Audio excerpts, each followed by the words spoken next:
Hello everyone, welcome to R Focus media. వీడియోకి పోయే ముందు ఛానల్ సబ్స్క్రైబ్ చేయండి, లైక్ చేయండి, కామెంట్ చేయండి. బీఆర్ఎస్ పార్టీ తెలంగాణలో తిరుగులేని పార్టీ, తెలంగాణలో ఒక రాజకీయ శక్తిగా ఎదిగిన పార్టీ.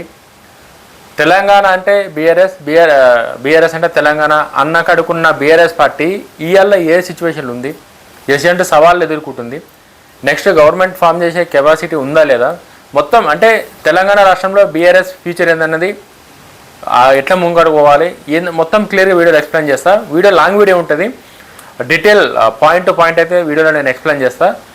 ఛానల్ మాత్రం ఖచ్చితంగా సబ్స్క్రైబ్ చేయండి, లైక్ చేయండి. ఇంకా నెక్స్ట్ మంచి మంచి అప్డేట్స్ అయితే ఖచ్చితంగా వస్తాయి పొలిటికల్కి సంబంధించి. కేసీఆర్ గారు మనందరికీ తెలిసిందే, తెలంగాణ రాష్ట్రంలో పరిచయం లేని పేరు కల్వకుంట్ల చంద్రశేఖరరావు గారు. కేసీఆర్ గారికి తెలంగాణ రాష్ట్రం మొత్తంలో ఎంతమంది అభిమానులు ఉన్నారంటే శత్రువుల కన్నా అభిమానులు ఎక్కువ, ఇష్టపడిన వాళ్ళు ఎక్కువ.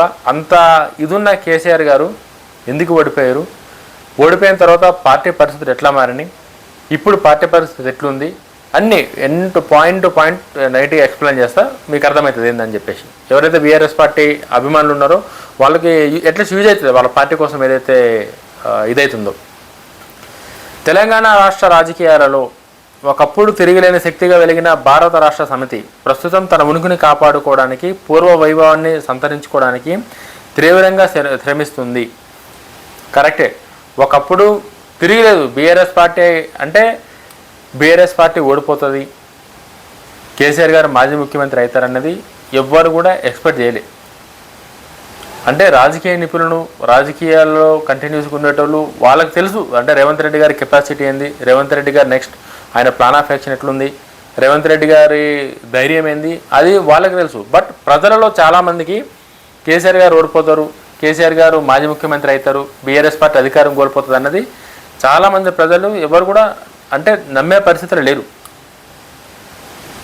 ఇలా రాజకీయాల్లో టూ ఆప్షన్స్ ఉంటాయి. ఒకటి రాజకీయం తెలిసిన వాళ్ళు, యువత, ఎవరు ఓటేస్తే బాగుంటుంది, ప్రస్తుతం రాజకీయ పార్టీ ఎట్లా పనిచేస్తుంది, వీళ్ళని తీసేసి కనుక అలగిస్తే వాళ్ళు ఏం చేస్తారు అంటే చాలా కలెక్టివ్గా ఓట్లు వేసేవాళ్ళు ఉంటారు. అభివృద్ధి జరగకుండా, అంటే ఒక బీఆర్ఎస్ పార్టీ అనే కాదు, జనరల్గా రాజకీయాలలో అభివృద్ధి జరగకుండా, మనకి బెనిఫిట్స్ వచ్చినా రాకుండా గవర్నమెంట్వి, మనకు నచ్చిన పార్టీ నచ్చిన నాయకుడు సీఎంగా ఉండాలి, ఎమ్మెల్యేగా ఉండాలనేది కోరుకుని ఓట్లు వేసేటోళ్ళు. సెంట్రల్ గవర్నమెంట్ ఎంప్లాయీస్ కావచ్చు, ప్రైవేట్ జాబ్లో చేసేటోళ్ళు కావచ్చు, ఇట్లా ఒక్కొక్కరికి ఇండివిజువల్ ఒపీనియన్స్ ఉంటాయి ఒక పార్టీ మీద, ఆ పార్టీ నాయకుడి మీద, ఏ పార్టీ వస్తే ఏం జరుగుతుంది. ఇవన్నీ సింపుల్, మనకు తెలిసిందే, కొత్తగా మనం చెప్పే అవసరం లేదు. కానీ ఇట్లుంటాయి. అసేంటిది 10 ఏళ్ళు తెలంగాణ రాష్ట్రాన్ని పరిపాలించి, తెలంగాణ రాష్ట్రం వచ్చినాక టీఆర్ఎస్ పార్టీగా ఉన్న పార్టీని బీఆర్ఎస్గా మార్చి, తెలంగాణ ప్రజల కోసం పుట్టిన పార్టీగా టీఆర్ఎస్ ఉండి, తెలంగాణ వచ్చిన తర్వాత రాజకీయ అభివృద్ధి కోసం దేశ రాజకీయాల వైపు చూసుకుంటా టీఆర్ఎస్ని బీఆర్ఎస్గా చేసినప్పుడే తెలంగాణతో ఉన్న కనెక్టివిటీ ఏదైతుందో అది పోయి అధికారం పోయిందన్న కాడికి చాలామంది మాట్లాడుకోరు అప్పట్లో. అంటే వాళ్ళకి తెలిసింది అది. అప్పట్లో ఏంటంటే టీఆర్ఎస్ని బీఆర్ఎస్గా మార్చినందుకే తెలంగాణలో చాలామంది సెంటిమెంట్ వర్కౌట్ కాక ఓట్లు వేయలేరు, పోయిందన్న కాడికి అప్పుడు కొంతమంది మాట్లాడారు. కొంతమంది కాళేశ్వరం కూలిపోయింది, కుటుంబ పాలన అని చెప్పి కొంతమంది ఓట్లు వెళ్ళారని చెప్పి కొంతమంది మాట్లాడారు. కొంతమంది నాయకులు వాళ్ళందరూ కొంచెం దౌర్జన్యాలు ఎక్కువైపోయినాయి, రియల్ ఎస్టేట్ దందాలు ఎక్కువైపోయినాయి అనే కాడికి మొన్న కేటీఆర్ గారు కూడా మాట్లాడారు. అది కొంతమంది ఆ రీజన్తో కొంతమంది, అంటే ఒక్కొక్కరికి ఒక్కొక్క రీజన్. ఇప్పుడు ఒక మనిషి నచ్చనికే కారణాలు ఏమి ఉంటాయో, ఒక మనిషి నచ్చుకోవడానికి కారణాలు కూడా అన్నీ ఉంటాయి. నచ్చనికే ఉన్నాయో, నచ్చకపోయినా కూడా అన్నీ ఉన్నాయి. కాబట్టి ఇది ఒకటని మనం చెప్పనీకి ఉండదు. కర్ణుడు గారికి 100 కారణాలు అన్న కాడికి ఒక్కొక్కసారి అట్లా అవుతుంటుంది. ప్రతి పార్టీకి తెలంగాణ రాష్ట్రాన్ని ఇచ్చిన కాంగ్రెస్ పార్టీ కూడా 2 సార్లు ఓడిపోయింది తెలంగాణలో. కాంగ్రెస్ పార్టీ తెలంగాణ రాష్ట్రం ఇవ్వకపోతుంటే రాష్ట్ర విభజన జరగకపోతుండే. జరిగిందంటే కాంగ్రెస్ పార్టీ ఇచ్చినందుకే. బట్ అయినా సరే 2 సార్లు ఓడిపోయింది. అంటే సిచ్యువేషన్స్ అది. అంటే ఈ బీఆర్ఎస్ పార్టీగా కావచ్చు, కాంగ్రెస్ పార్టీగా కావచ్చు, పక్క రాష్ట్రంలో వైఎస్ఆర్సీపీ కాంగ్రెస్ కావచ్చు, టీడీపీ కావచ్చు, గెలుపు ఓటంలో ఆ సిచ్యువేషన్స్ అది ఎవరు ఆ టైంలో డిసైడ్ చేయలేరు. అది ఆ టైంకి అట్లా అవుతుంది, అంతే. అది రీసెంట్గా తమిళనాడులో కావచ్చు, ఏ పార్టీ కూడా ఖచ్చితంగా వీళ్ళే అధికారంలో ఉంటారు, వీళ్ళే ఉంటుంది అట్లేముండదు. ప్రజల ఆలోచనలు బట్టి, ప్రజల ఇష్టాలు బట్టి సిచ్యువేషన్స్ అన్నీ, ఈక్వేషన్స్ అన్నీ మారిపోతాయి. కాబట్టి ఇది కూడా అట్లనే జరిగింది. ఇప్పుడు పరిస్థితి గురించి మీకు ఎక్స్ప్లెయిన్ చేస్తా. పూర్వ వైభవాన్ని ఏదైతే 2014 నుంచి 2023 వరకు ఏదైతే నడిచిందో ఆ వైభవాన్ని మళ్ళీ తెచ్చుకోవడానికి చాలా అంటే చాలా కష్టపడుతుంది అందరూ. కేసీఆర్ గారు కావచ్చు, కేటీఆర్ గారు కావచ్చు, హరీష్ రావు గారు కావచ్చు, వాళ్ళ వంతు కృషి అయితే వాళ్ళు చేస్తారు పూర్వ వైభవాన్ని తీసుకురావడానికి.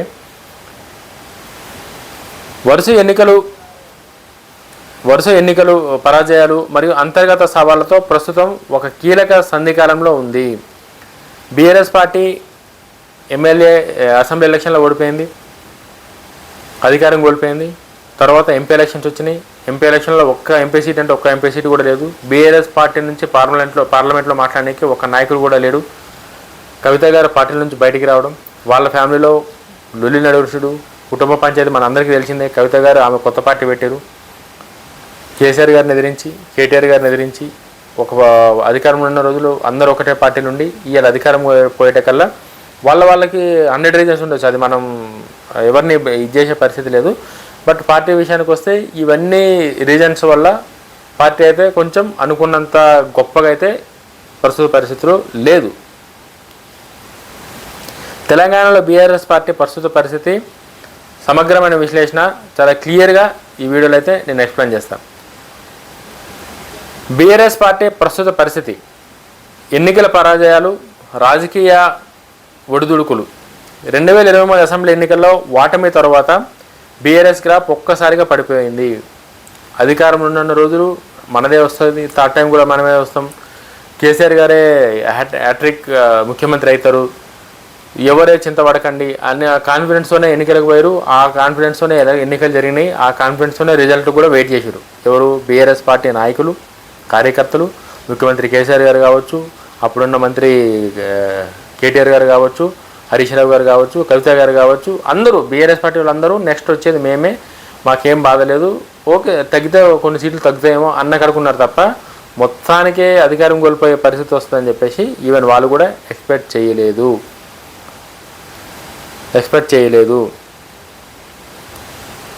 2024 లోక్సభ ఎన్నికల్లో కనీసం ఒక్క సీటు కూడా గెలవకపోవడం పార్టీకి నైతిక బలాన్ని తీవ్రంగా దెబ్బతీసింది.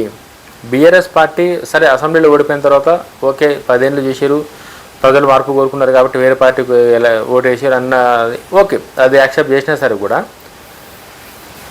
ఎంపీ ఎలక్షన్లకు వస్తే కల్లా ఒక్క సీటు కూడా గెలవకపోవడం అనేది నిజంగా నాకు తెలిసి భారతదేశ చరిత్రలో అంత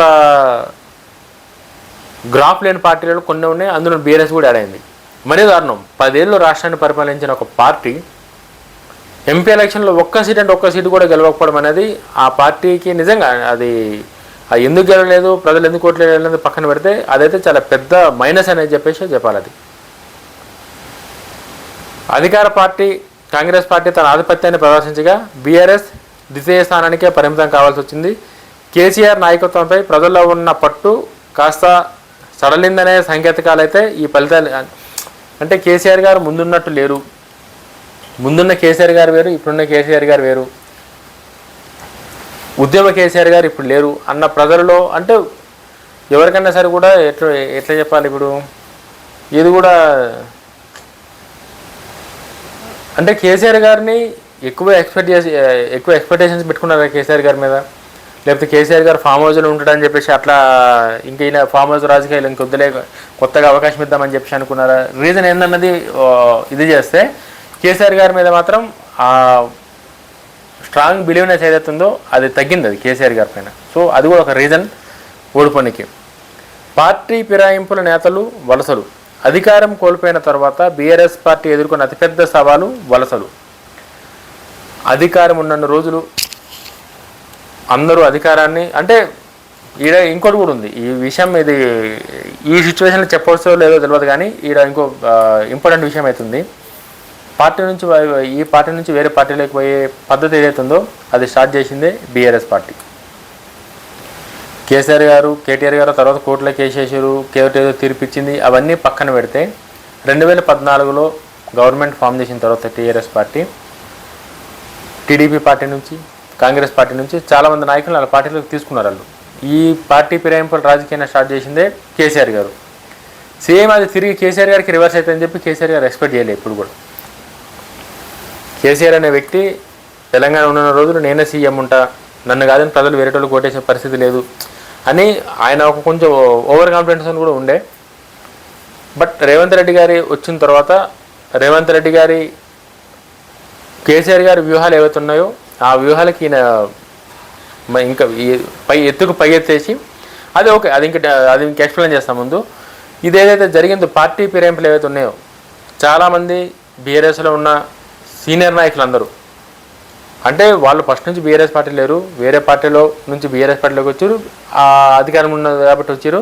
సేమ్ ఇప్పుడు అధికారం పోయింది కాబట్టి అధికారం ఉన్న పార్టీలకు వాళ్ళు కూడా పోయారు కాబట్టి వాళ్ళని ఎక్కువ మనం ఏం బ్లేమ్ చేయలేము.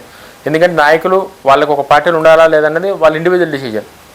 ఖచ్చితంగా ఆ పార్టీతో గెలిచాం కాబట్టి అందులో ఉండాలని ఏం లేదు, ఎవరికి పర్సనల్స్ వాళ్ళకు ఉంటాయి కాబట్టి మనం వాళ్ళకి ఖచ్చితంగా రెస్పెక్ట్ చేయాలి. వాళ్ళకి ఈ పార్టీలు వేరే పార్టీల నుంచి వచ్చినప్పుడు ఈ పార్టీలు ఉన్నప్పుడు ఎట్లయితే మనం యాక్సెప్ట్ చేసినామో ఈ పార్టీ అయిపోయిన తర్వాత వేరే పార్టీకి పోయినప్పుడు కూడా అట్లనే యాక్సెప్ట్ చేయాలి కాబట్టి వేరే ఆప్షన్ లేదు.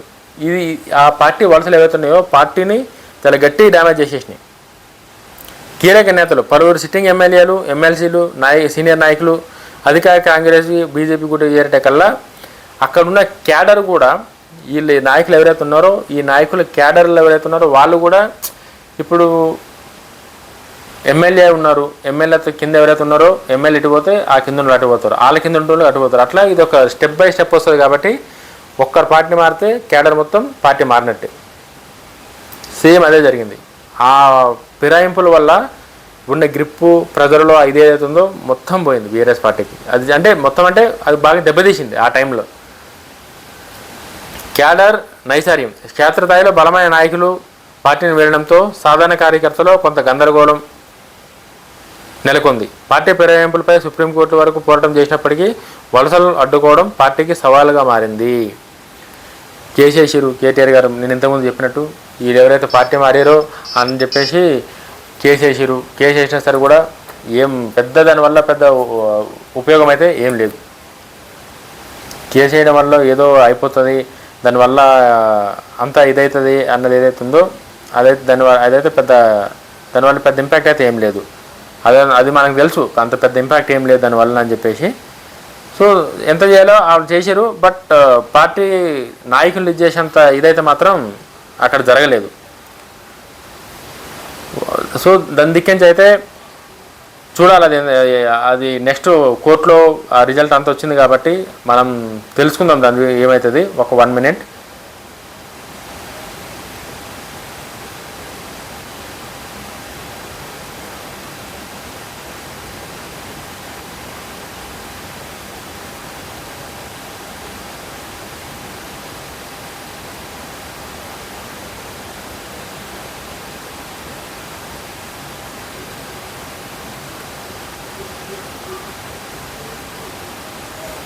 అంటే అదే రివ్యూ చేస్తున్నా, చెప్పే ముందు మీ అందరికీ క్లియర్గా ఉండాలి కదా, అర్థమయ్యేటట్టు అని చెప్పేసి చేస్తున్నా.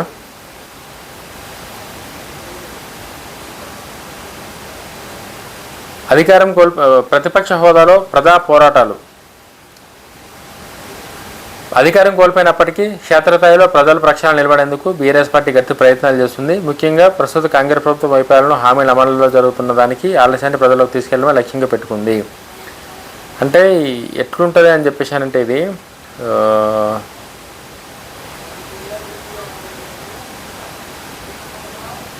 ఎట్లుంటుందని చెప్పేసి అంటే ఇది ప్రతి పార్టీ అధికారం ఉండేటప్పుడు ఒకలాగా ఉంటుంది, అధికారం పోయినాక ఇంకోలాగా ఉంటుంది. అది ఎందుకని చెప్పేసి ఎవరికి మనం ఏం చెప్పనీకి ఉండదు. అది అధికారం అప్పుడు అట్లా నడిచింది, అధికారం ఉన్నారు కాబట్టి అధికారం ఉండేటప్పుడు అట్లా ఇట్లా అది ఇది అని చెప్పేసి 100 మాటలు చెప్తారు. అధికారం పోయిన తర్వాత ప్రతిపక్షంలో ఉండేటప్పుడు పోరాటాలు అయితే ప్రతి పార్టీ చేసేది. అది చెప్పిన అధికారంలో రాకముందు చెప్పేది ఒకటి, అధికారం వచ్చిన చేసేది ఒకటి. అప్పుడున్న అధికారంలో లేనప్పుడు రాష్ట్ర బడ్జెట్ కావచ్చు అక్కడున్న సవాళ్ళు అవేం తెలియదు కాబట్టి చెప్తారు. కొన్ని చేసేది చేస్తారు, చేయరు.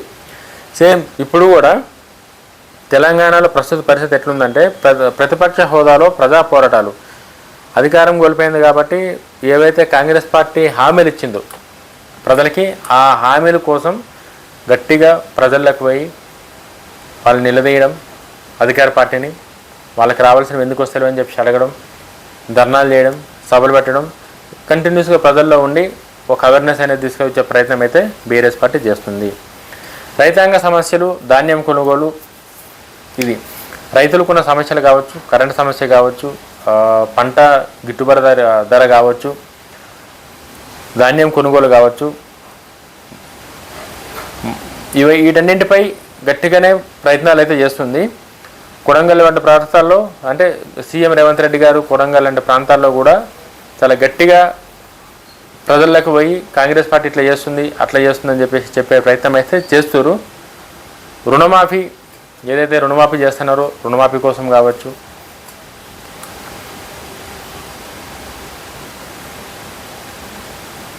రాజకీయాల్లో ఒడిదుడుకులు సహజమని భావిస్తున్న అధిష్టానం పార్టీ క్యాడర్లో నూతన ఉత్తేజం నింపడానికి చాలా కసరత్తులు చేస్తుంది. ఇక్కడ హైలైట్ ఏందని చెప్పేసానంటే పార్టీ ఏదైతే ఉందో పార్టీలో చాలామంది ఒక్క నిమిషం ఇంకా క్లియర్ ఎగ్ చేస్తా.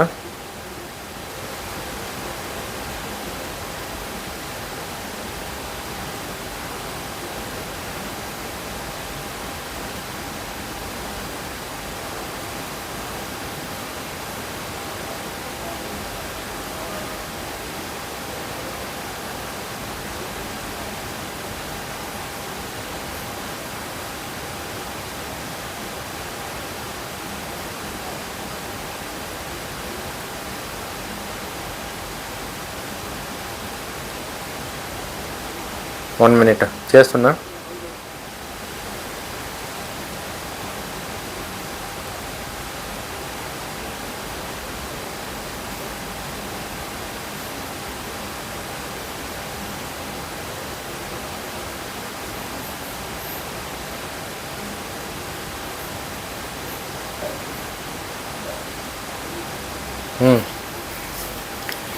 ఇప్పుడు మీకు చెప్తే మీకు అర్థమవుతుంది క్లియర్గా.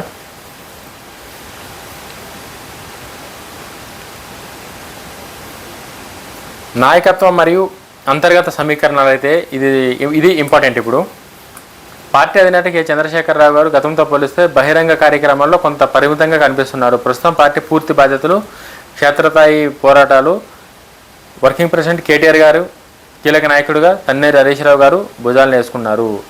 ఇప్పుడు బీఆర్ఎస్ పార్టీకి ఉన్న మైనస్ పాయింట్ ఏంటంటే ఫస్ట్ కేసీఆర్ గారు ముందున్నంత గట్టిగా లేరు. ఆయన ఏజ్ పెరిగింది కాబట్టి ముందున్నంత స్ట్రాంగ్గా కేసీఆర్ గారు లేరు కాబట్టి కేసీఆర్ గారు బయటకు వచ్చి ప్రజల్లో మాట్లాడితే ఆ ఊపు ఒకలాగా ఉంటుంది, కేటీఆర్ గారు హరీష్ రావు గారు మాట్లాడేది ఒకలాగా ఉంటుంది. వీళ్ళు 10-20 మీటింగ్లు పెట్టి మాట్లాడితే ఏదైతే ఒక బడ్జ్ క్రియేట్ అవుతుందో కేసీఆర్ గారు ఒక మీటింగ్తో ఆ బడ్జ్ క్రియేట్ చేస్తుంది. ఇంతకుముందు ఇప్పుడు కాదు. బట్ ఇప్పుడు ఏదైతే ఉందో కేసీఆర్ గారు ఏది చెప్పినా సరే కూడా ప్రజలు విశ్వసించే పద్ధతి ఏదైతే ఉందో అది బాగా తగ్గింది. ఒకప్పట్లాగా కేసీఆర్ గారు చెప్తే అరే ఇందాం, కరోనా టైంలో కేసీఆర్ గారి కోసమే చాలామంది టీవీలు చూస్తుండే. కేసీఆర్ గారు ప్రెస్ మీట్ అంటే ఆయన చెప్పిన నిజం అబద్ధం పక్కన పెడితే, వాస్తవం అవాస్తవం పక్కన పెడితే కేసీఆర్ గారు ఆయన మాట్లాడినకనే చాలామంది టీవీలు చూస్తుండే. చాలామందికి మీకు తెలుసో తెలియదు కరోనా టైంలో. అటువంటి కేసీఆర్ గారు ఇవాళ ఏం చెప్పినా సరే పబ్లిక్ వినే పరిస్థితి లేరు, నమ్మే పరిస్థితులు లేరు. కేసీఆర్ గారు కూడా చాలా రేరుగా వస్తారు బయటికి. ఎప్పుడో 6 నెలలకు ఒకసారి అట్లా బయటకు వచ్చి ఏదో నాలుగు మాట్లాడిపోతే ఇవాళ ఇంటర్ మర్చిపోతారు ప్రజలు. కేటీఆర్ గారు హరీష్ రావు గారు కంటిన్యూస్గా గట్టిగా ఫైట్ చేస్తున్నా సరే కూడా దానికి అనుకున్నంత రేంజ్లో ప్రజల నుంచి స్పందన కూడా వస్తలేదు. ఇది అంటే ఇన్ని ఛాలెంజ్ వస్తున్నాయి ప్రస్తుతం పార్టీలో. ఇవన్నీ రేపు పొద్దున్న అధికారంలోకి రావాలంటే ఏదైతే ఉందో అవన్నీ ఇప్పటి నుంచి చేస్తూనే వస్తాయి. కాబట్టి ఇప్పుడు ఉన్న ఈ సిచ్యువేషన్స్తోనే అధికారం రావాలంటే చాలా కష్టమయ్యేది, అది కష్టమైన పని. బట్ ఇప్పుడే డిసైడ్ చేయలేము కాబట్టి చూద్దాం. నాయకత్వ మార్పులపై చర్చ. పార్టీ శ్రేణుల్లో ఉత్సాహం నింపేందుకు కేటీఆర్ హరీశ్లు నిరంతరం పర్యటన చేస్తారు. బీఆర్ఎస్ పార్టీ ప్రస్తుతం ఉన్న పరిస్థితి ఏదైతే ఉందో ప్రజలందరూ బీఆర్ఎస్ పార్టీ పని అయిపోయింది, ఇంకా కష్టమే కేసీఆర్ గారు లేకపోతే అన్నట్టు ఏదైతే మాట్లాడుకుంటారో అది ప్రైవేట్ చేయనికే కంటిన్యూస్గా ప్రజలలో బీఆర్ఎస్ పార్టీ ఎప్పటికీ గుర్తుండిపోయేటట్టు కేటీఆర్ గారు హరీష్ రావు గారు వాళ్ళు చాలా గట్టిగా దాన్ని సీరియస్గా తీసుకొని చాలా నిరంతరం పర్యటించుకుంటా పోరాడుకుంటా ప్రజల తరఫున నిలబడి గవర్నమెంట్ ఇవ్వాల్సినవి ఏవైతే ఉన్నాయో వాటి కోసం పోరాడుకుంటా చాలా గట్టిగా అయితే కృషి చేస్తారు వాళ్ళు. దానివల్ల అది ప్లస్ అవుతుందా మైనస్ అవుతుందా ప్రజలు దాని రిజల్ట్ ఏందనేది పక్కన పెడితే వీళ్ళ ప్రయత్నం మాత్రం వీళ్ళు 100% చేస్తారు. వీళ్ళు సిల్వర్ జూబ్లీ మైలురాయి ఇటీవల ముగిసిన పార్టీ రజతోత్సవ వేడుకల సందర్భంగా పార్టీ సంస్థాగత కమిటీలు పునర్నిర్మాణం, కొత్త సభ్యత నమోదులు, అంతర్గత మార్పులపై కేసీఆర్ గారు పార్టీ శ్రేణులకు దిశానిర్దేశం. కేసీఆర్ గారు రీసెంట్గా 25 years సినిమా ఏదైతే 25 years పార్టీ ఏదైతే కంప్లీట్ చేసుకుందో బీఆర్ఎస్ పార్టీ సందర్భంగా ఒక మీటింగ్ పెట్టి కొత్త నాయకుల్ని, పార్టీ పునర్నిర్మాణం, కమిటీలు వేసి గ్రామ స్థాయి నుంచి కమిటీలు వేసి క్యాడర్ని ఎట్లా డెవలప్ చేయాలి, ఏం చెప్తే క్యాడర్ నమ్మే పరిస్థితి ఉంది అని చెప్పి ఇవన్నీ కేటీఆర్ గారు సమీక్ష చేసి కొన్ని ఇదైతే చేయడం జరిగింది. ఎదుర్కొంటున్న ప్రధాన సమస్యలు, అధికారం కోల్పోయిన తర్వాత కీలక నాయకులు, ఎమ్మెల్యేలు, మాజీ మంత్రులు బీజేపీ కాంగ్రెస్ పార్టీలకు వేరు కాబట్టి క్యాడర్ అనేది చాలా బలహీనమైంది. నిజంగా చాలా అంటే చాలా బలహీనమైంది క్యాడర్. ఇది చాలా క్లియర్గా మీ అందరికి విశ్లేషణ చేస్తున్నాను నేను. చాలా అంటే చాలా బలహీనమైంది పార్టీ. అది ఎంత దాకా ఎట్లా ఏమవుతుంది అన్నది మనం చూస్తే తప్ప మనం ఏం చెప్పలేము. బట్ పార్టీ పరిస్థితి అయితే మాత్రం అది గట్టిగా లేదు.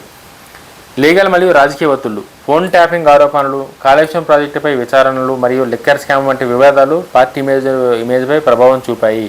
వీటిని అధికార పార్టీ రాజకీయంగా బలంగా వాడుకుంటుంది. సీఎం రేవంత్ రెడ్డి సైతం బీఆర్ఎస్ ఉనికిని దెబ్బతీసేలా తీవ్ర విమర్శలు చేస్తున్నారు. సీఎం రేవంత్ రెడ్డి గారు మాట్లాడే మాటలు ఏవైతే ఉన్నాయో ప్రజలందరూ నమ్ముతున్నారు. రేవంత్ రెడ్డి గారు మాట్లాడే విధానం ఏదైతే ఉందో, రేవంత్ రెడ్డి గారికి ఉన్న ఈ ప్రజెంట్ రేవంత్ రెడ్డి గారి సిచ్యువేషన్ ఎట్లుందంటే, రేవంత్ రెడ్డి గారిని ఎదుర్కొనే నాయకుడు తెలంగాణ రాష్ట్రంలో ఎవరు లేరు. చాలామంది అంటే ఒక్కొక్క పార్టీకి ఒక్కొక్క నాయకుడు, ఒక్కొక్కరికి ఒక్కొక్క లీడర్ నడుస్తాడు. అట్లనే కొంతమందికి రేవంత్ రెడ్డి గారు నడుస్తారు, కొంతమందికి కేసీఆర్ గారు నడుస్తారు, కొంతమందికి చంద్రబాబు నాయుడు గారు నడుస్తారు. వాళ్ళ ఇండివిజువల్ ఒపీనియన్తో నడుస్తారు. బట్ ప్రాక్టికల్గా కనుక చూస్తే సీఎం రేవంత్ రెడ్డి గారిని ఎదుర్కొనే శక్తి ఇప్పుడు తెలంగాణ రాష్ట్రంలో ఏ పార్టీ నాయకులకి లేదు. ఆయన కమిట్మెంట్ కావచ్చు, ఆయన విజనరీ కావచ్చు, ఆయన చేస్తున్న ప్రతి పనికి ఆయన ఇయ్యాలి ఈ పని చేస్తే రేపు దానివల్ల ఏమొస్తుంది అనేది ముందే గ్రహించి ఆయన తీసుకున్న నిర్ణయాలు ఏవైతున్నాయో ఇవన్నీ అందరూ చేసే పనులు కాదు, రేవంత్ రెడ్డి గారు మాత్రమే చేసే పనులు. కాబట్టి చూద్దాం ఏ రేంజ్ వరకు ఎన్ని రోజులు రేవంత్ రెడ్డి గారు ఆ స్టెబిలిటీ మెయింటైన్ చేయగలరు. రేవంత్ రెడ్డి గారిని ఎదుర్కోలేకపోతారు ప్రజెంట్. ఇది వాస్తవం. ఇది ఎవరు కూడా రేవంత్ రెడ్డి గారిని ఎదుర్కొనే సిచ్యువేషన్ అయితే మాత్రం చేయలేకపోతారు ప్రజెంట్. క్యాడర్లో గందరగోళం, క్షేత్రస్థాయిలో ఉన్న ద్వితీయ శ్రేణి నాయకత్వం మరియు కార్యకర్తల నిరాశ, అయోమయం నెలకొంది. దీనిని అధిగమించడానికి లీడర్షిప్ గ్యాప్ను భర్తీ చేయడానికి పార్టీకి అత్యంత కీలకంగా మారింది. ఇప్పుడు ఎవరైతే పోయినోళ్ళ ప్లేస్లో వీళ్ళు ఒక క్యాండిడేట్ని పెట్టాలంటే వాళ్ళు చాలా స్ట్రాంగ్ క్యాండిడేట్ అయి ఉండాలి, చాలా గొప్ప వాళ్ళు అయి ఉండాలి, చాలా తెలివైన వాళ్ళు ఉండాలి, పోయినోడి కన్నా తోపై ఉండాలి. అటువంటి వాళ్ళందరూ అధికారమైన పార్టీకి ఎందుకు వస్తారు? ఒకవేళ పెడదాం అనుకున్నాం, లీడర్ని పెడదాం అనుకున్నాం పోయిన వాళ్ళ ప్లేస్లో, అధికారం లేనప్పుడు ఎందుకు వస్తారు? వాళ్ళు వచ్చి వాళ్ళ టైంని ఎందుకు వెయిట్ చేసుకుంటారు? అధికారం ఉన్న పార్టీలోకి పోతారు కదా. సో ఈ వలసలు పోయిన ప్లేస్లు ఏవైతే ఉన్నాయో వాటన్నిటిని ఇది చేయడం చాలా పెద్ద సమస్యగా మారి లీడర్లు మంచి లీడర్ని పెట్టేదానికి ప్రయత్నిస్తారు. బట్ అనుకున్న రేంజ్లో వర్కౌట్ అవుతలేదు. అది యాంటీ ఎస్టాబ్లిష్మెంట్, ప్రభుత్వ వ్యతిరేక ఓటు బ్యాంకును ఆకర్షించే పనిలో బీఆర్ఎస్ పార్టీ పడింది. ఇప్పుడు బీఆర్ఎస్ పార్టీ పని ఏమైనా ఉంది అని అంటే, ఎవరైతే కాంగ్రెస్ ప్రభుత్వం పైన హ్యాపీగా లేరు, ఎవరైతే యాంటీ కాంగ్రెస్ పార్టీ వాళ్ళు ఉన్నారో వాళ్ళందరినీ అట్రాక్ట్ చేసి వాళ్ళని బీఆర్ఎస్లో కలుపుకొని కాంగ్రెస్ పార్టీని ఎట్లన్నా సరే అధికారం నుంచి తీయాలన్న ప్రయత్నాలు అయితే బీఆర్ఎస్ పార్టీ ఉంది. ఆ ప్రయత్నాలన్నీ వర్కౌట్ అవుతాయన్న సిచ్యువేషన్ అయితే ఎక్కడ రాష్ట్రంలో కనిపిస్తలేదు. బట్ చెప్పలేం, ఏదైనా జరగవచ్చు. వీళ్ళు చేసే ప్రయత్నం వీళ్ళు చేస్తారు కాబట్టి ప్రస్తుతానికైతే అట్లా రన్ చేపిస్తారు. అది ఎంతవరకు సక్సెస్ఫుల్గా అవుతుంది అన్నది టైం డిసైడ్ చేయాలి. రైతు సమస్యపై పోరాటం, ఇటువైపు రైతు సమస్యలపై అయితే పోరాటం చేస్తారు. ఆ పోరాటంలో నిజం ఎంత ఉంది, వాస్తవాలు ఎంత ఉన్నాయి, నిజంగా వాళ్ళందరూ రైతులు అనేది పక్కన పెడితే పబ్లిక్లకైతే కొంత రైతు సమస్యలపైన అయితే కొట్లాడడం జరుగుతుంది. ఇటీవలి ధాన్యం కొనుగోలులో జరుగుతున్న ఆలస్యం, మద్దతు ధర, రుణమాఫీ సక్రమంగా అమలు కాకపోవడం, వీటన్నిటిలో దౌలతాబాద్, కొడంగల్ లాంటి మంచి కాన్స్టిట్యుయెన్సీల్లో నిరసనలు, ధర్నాలు అయితే చేస్తారు. దానివల్ల అంటే బీఆర్ఎస్ పార్టీ వాళ్ళు చేసుకున్నారు, అది ప్రజలు నమ్ముతారో లేదన్నది మనకెవరికి తెలియదు ప్రజెంట్. అది ఎవరికి అర్థమయ్యే సిచ్యువేషన్ కాదు కాబట్టి మనం అందరం వెయిట్ చేయాలి. హామీలపై ఒత్తిడి. కాంగ్రెస్ పార్టీ అధికారంలోకి వచ్చి 2.5 దాటుతున్న 6 గ్యారెంటీల అమలుపై ఆశించిన స్థాయిలో చేసింది ఏమీ లేదని కేటీఆర్ గారు ప్రతి సభలో ఖచ్చితంగా తీవ్రంగా విమర్శిస్తారు.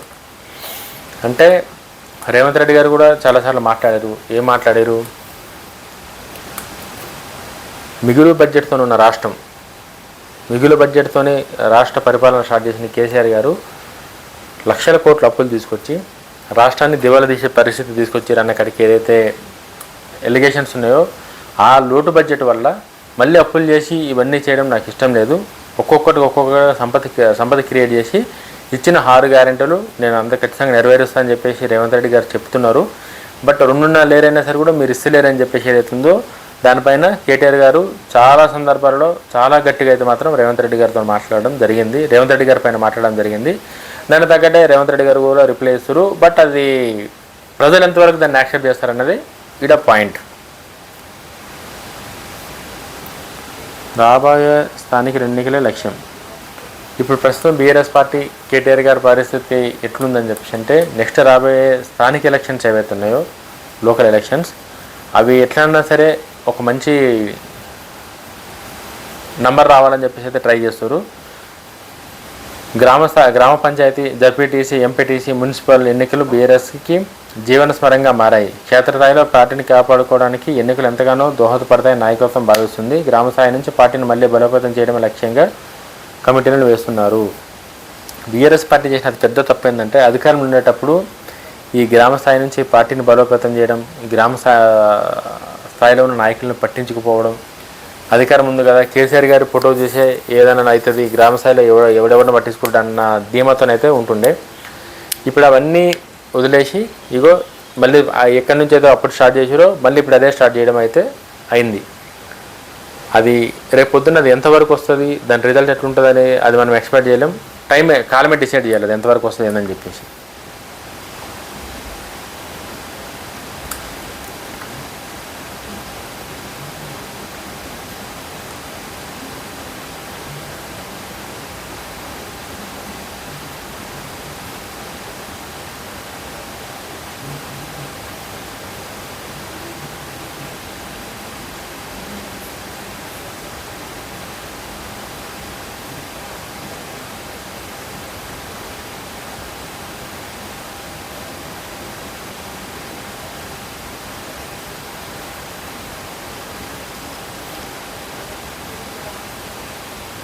ఎక్స్ప్లెయిన్ చేస్తున్నా 2 minutes.